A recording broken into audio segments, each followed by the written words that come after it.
Assalamualaikum warahmatullahi wabarakatuh. Saya Septiani Susanti dan rekan saya Lakat Asia. Kami ingin menjelaskan materi mengenai faktor penyebab krisis moneter dan alternatif manajemen moneter.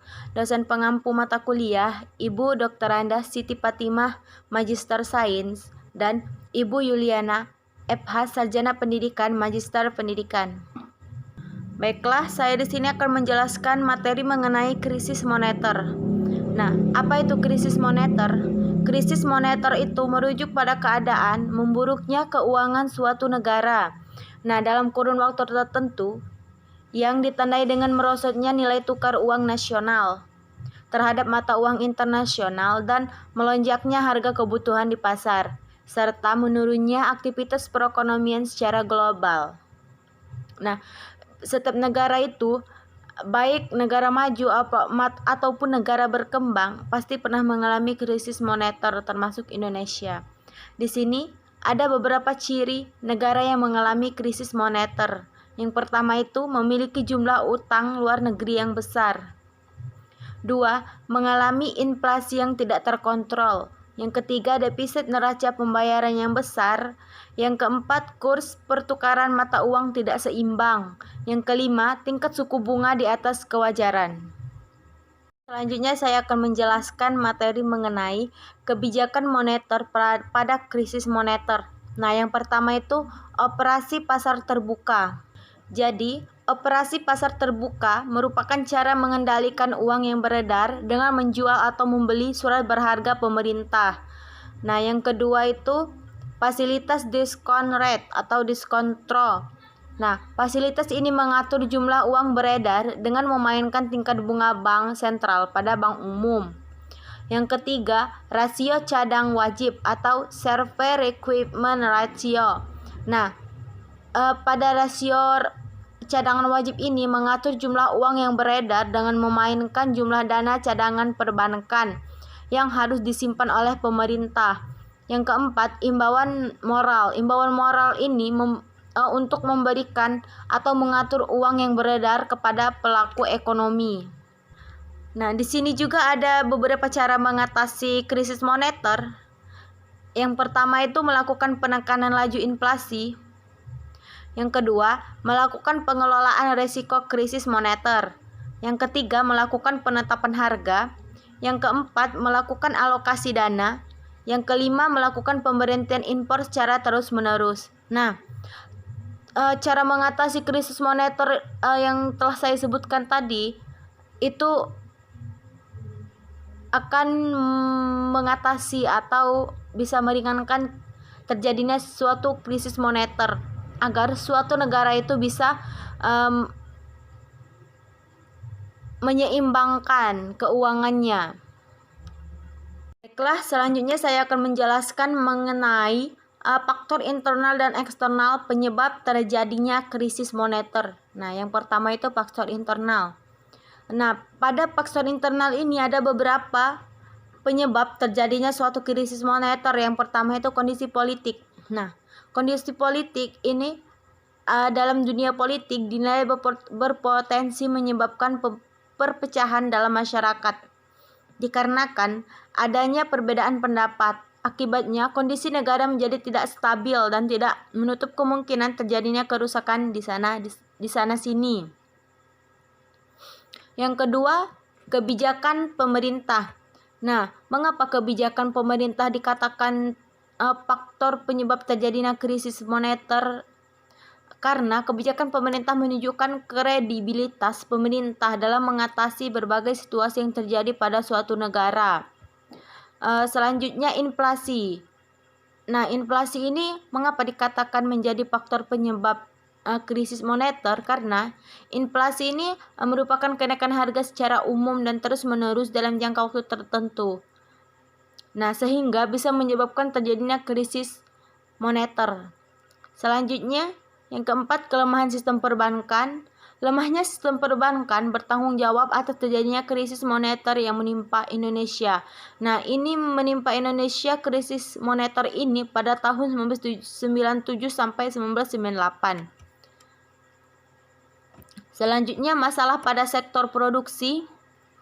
Nah, mengapa masalah faktor masalah sektor produksi ini dikatakan faktor internal dari krisis moneter karena yang pertama itu lemahnya alokasi aset atau faktor-faktor produksi yang menyebabkan kesenjangan produktivitas. Yang kedua itu keseimbangan pada struktur produksi atau ketidakseimbangan pada struktur produksi. Nah, selanjutnya yaitu faktor eksternal. Faktor eksternal yang pertama yaitu hutang luar negeri. Mengapa hutang luar negeri dikatakan faktor eksternal penyebab terjadinya krisis moneter? Karena pada umumnya negara maju memasang tingkat bunga pinjaman yang rendah dengan tujuan menarik perhatian debitur.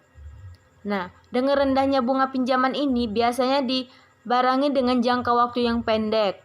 Hal tersebut memicu ketergantungan hutang suatu negara, khususnya negara berkembang yang membutuhkan pinjaman dana untuk membiayai proyek-proyek seperti pembangunan infrastruktur. Nah, yang kedua itu krisis ekonomi global. Mengapa krisis ekonomi global dikatakan suatu faktor dalam krisis moneter? Karena suatu negara dapat mengalami krisis moneter sebagai dampak dari krisis ekonomi global.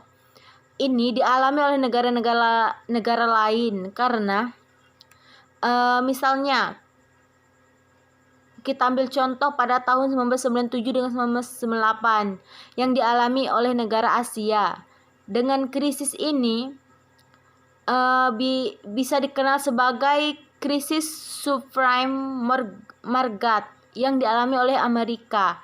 Nah, krisis moneter yang terjadi pada negara ini biasanya akan berdampak pada negara lain karena negara-negara di dunia saling terkait dalam perekonomian.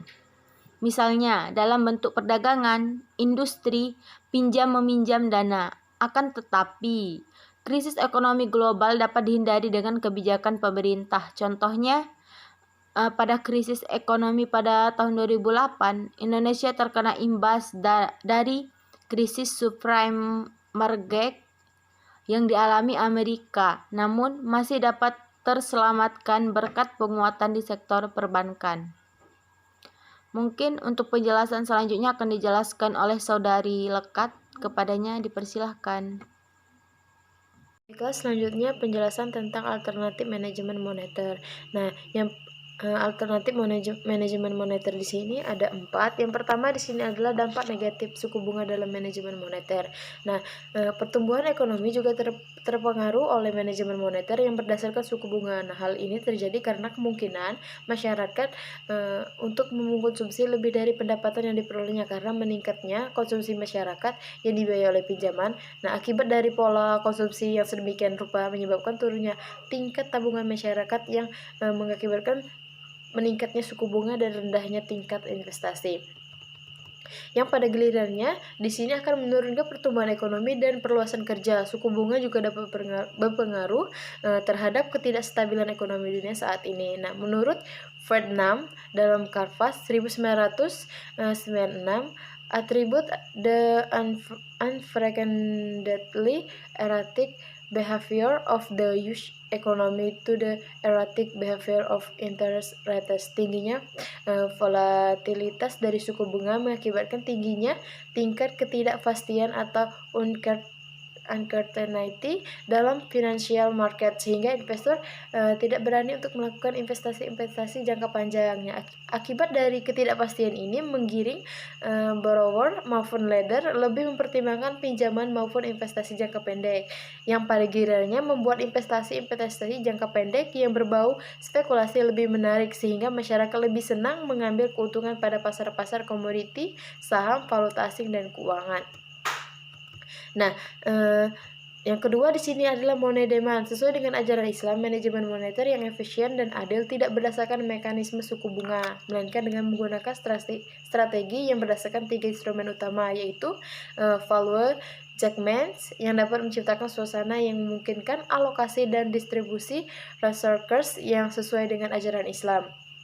Nah, yang kedua adalah kelembagaan yang berkaitan dengan kegiatan sosial, ekonomi, dan politik, yang salah satunya adalah mekanisme harga yang dapat meningkatkan efisiensi dalam pemanfaatan researchers. Walaupun mekanisme harga tidak menjamin pencapaian tujuan-tujuan ekonomi suatu negara, namun disadari sepenuhnya bahwa mekanisme harga yang disertai dengan nilai-nilai sistem yang ada dapat memudahkan pencapaian tujuan. Nah, yang ketiga di sini adalah financial intermediation yang berdasarkan sistem profit and loss sharing. Dalam sistem ini, money demand dialokasikan dengan syarat hanya untuk proyek-proyek yang bermanfaat dan hanya kepada debitur yang mampu mengelola proyek secara efisien.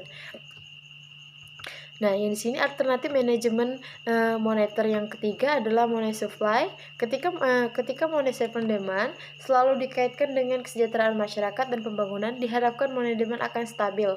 Selanjutnya, perlu diperhatikan bagaimana menggiring ungrat money supply bertemu dengan money demand sehingga terjadi equilibrium.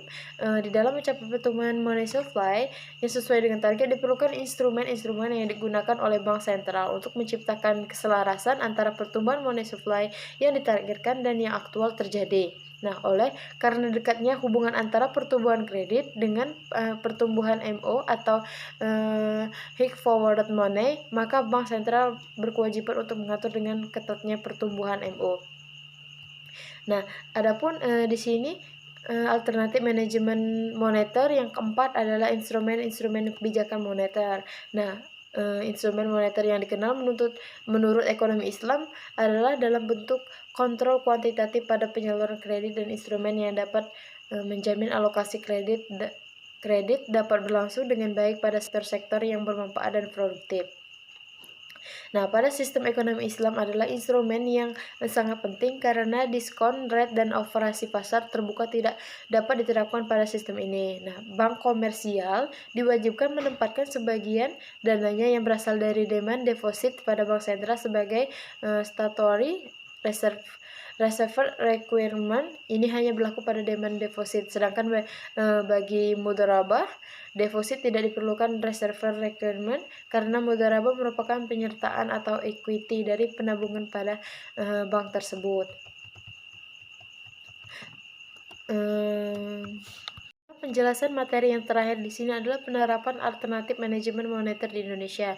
Nah, manajemen moneter alternatif dimungkinkan untuk diterapkan di Indonesia karena berdasarkan Undang-Undang Nomor 10 Tahun 1998, perbankan dapat berusaha berdasarkan prinsip-prinsip syariah dan berdasarkan Undang-Undang Nomor 23 Tahun 1999. Bank Indonesia dapat melaksanakan kebijakan moneter berdasarkan prinsip syariah. Nah, sehubungan dengan Undang-Undang Nomor 10 Tahun 1998, sudah saatnya bagi negara Indonesia untuk segera menerapkan sistem perbankan yang bebas dari suku bunga dan berdasarkan profit loss sharing. Berdasarkan undang-undang tersebut, perbankan Indonesia mulai beralih dari sistem konvensional menjadi dual banking system yang mengakomodir baik sistem perbankan konvensional maupun sistem perbankan syariah yang tidak menggunakan suku bunga dalam bertransaksi. Namun dalam Undang-Undang Nomor 10 Tahun 1998 belum secara jelas memperlihatkan bagaimana operasi perbankan syariah yang seharusnya. Nah, padahal sistem perbankan syariah dan konvensional sangat berbeda. Maka untuk menunjang berlangsungnya dual banking system dengan dasar hukum yang lebih kuat, perlu dipikirkan adanya undang-undang perbankan syariah tersendiri. Selanjutnya, karena sumber utama dari high forward money umumnya berasal dari pinjaman pemerintah kepada bank sentral, maka akan sulit bagi bank sentral memiliki kebijakan moneter yang efektif. Nah, di sini berdasarkan Undang-Undang Nomor 23 Tahun 1999 memungkinkan juga bagi Bank Indonesia untuk menerapkan statutory reserves terhadap perbankan syariah, dan hal ini telah berlangsung dengan adanya kebijakan giro wajib minimum bagi bank umum syariah. Nah, walaupun disadari penentuan giro wajib minimum yang harus dipelihara perbankan syariah masih berdasarkan seluruh dari pihak ketiga, termasuk deposito mudharabah, penyesuaian giro wajib minimum akan dipertimbangkan setelah selesainya penyusunan pernyataan standar akuntansi keuangan syariah atau PSAK dan Pedoman Akuntansi Perbankan Syariah Indonesia PAPSI yang saat ini masih dalam pembahasan. Menurut Undang-Undang Nomor 10 Tahun 1998, perbankan syariah dapat saja bekerja sama untuk membentuk falling funds yang berdasarkan prinsip-prinsip syariah. guna mengatasi kesulitan likuiditas yang terjadi. Nah, kebijakan falling funds memiliki kelemahan, yaitu memanfaatkan hanya bank-bank yang tidak baik performance-nya. Oleh karena itu, penyelenggara falling funds perlu diatur dengan ketat guna menghindari moral hazard dari peserta. Nah, selanjutnya falling funds belum diperlukan karena perbankan syariah yang mengalami kesulitan likuiditas saat ini dapat memanfaatkan keberadaan puas. Nah, menurut Undang-Undang Nomor 23 Tahun 1999, tidak memungkinkan bagi Indonesia menyisihkan dana untuk secara langsung maupun tidak langsung membiayai proyek-proyek yang berlangsung di sektor real. Nah, namun skim dan lembaga penjaminan yang menghubungkan sektor real dan sektor keuangan perlu dipertimbangkan keberadaannya guna melengkapi sistem perbankan tanpa suku bunga. Nah, adanya lembaga ini dapat menghindari kesalahan dalam mengalokasikan dana sehingga hanya yang memiliki peluang investasi terbaiklah yang akan dapat memanfaatkan dana. Nah, dengan demikian, adanya perbankan yang menyediakan pembiayaan yang berdasarkan profit and loss sharing yang dilengkapi dengan skim dan lembaga penjamin tersebut, usaha kecil akan memiliki kontribusi yang memaksimalkan dalam kegiatan sektor real. Baiklah, kesimpulan dari penjelasan yang telah kami jelaskan adalah krisis moneter merujuk pada keadaan memburuknya keuangan suatu negara dalam kurun waktu tertentu yang ditandai dengan merosotnya nilai tukar uang nasional terhadap mata uang internasional dan melonjaknya harga kebutuhan di pasar serta menurunnya aktivitas perekonomian secara global. Nah, adapun pembangunan ekonomi sebuah negara pada dasarnya bertujuan untuk mencapai kemakmuran masyarakat melalui pertumbuhan ekonomi yang tinggi dan distribusi pendapatan yang merata. Nah, di sini ciri-ciri negara yang mengalami krisis moneter ada 5. Yang pertama adalah memiliki jumlah utang luar negeri yang besar, mengalami inflasi yang tidak terkontrol, defisit neraca pembayaran yang besar, kurs pertukaran mata uang tidak seimbang, dan tingkat suku bunga di atas kewajaran. Nah, mungkin itu saja penjelasan dari kelompok kami. Lebih dan kurang kami mohon maaf, kepada Allah kami mohon ampun. Wabillahi taufiq wal hidayah. Wassalamualaikum warahmatullahi wabarakatuh.